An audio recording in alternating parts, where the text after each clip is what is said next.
നമ്മുടെ യേശു കർത്താവ് നമ്മളെ രക്ഷിക്കാൻ വന്നവൻ, നമ്മുടെ രക്ഷകൻ, തന്നെക്കുറിച്ച് പറയുന്ന വളരെ മനോഹരമായ 3 പേരാണ്. ഒന്ന്, ഞാൻ സാക്ഷാൽ അപ്പമാണ്. പിന്നെ ഞാൻ സാക്ഷാൽ മുന്തിരിവള്ളിയാണ്.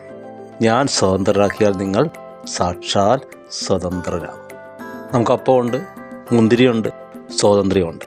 അപ്പോൾ തന്നെ ഇൻ്റർനെറ്റിലൊക്കെ നമുക്ക് ചെക്ക് ചെയ്താൽ അറിയാം, ലോകത്തിലെ ഏറ്റവും സമ്പന്നമായ രാജ്യം സ്വിറ്റ്സർലൻഡ് പോലുള്ള രാജ്യങ്ങൾ. പട്ടിണി എന്താണെന്ന് അവർക്ക് അറിഞ്ഞുകൂടാ.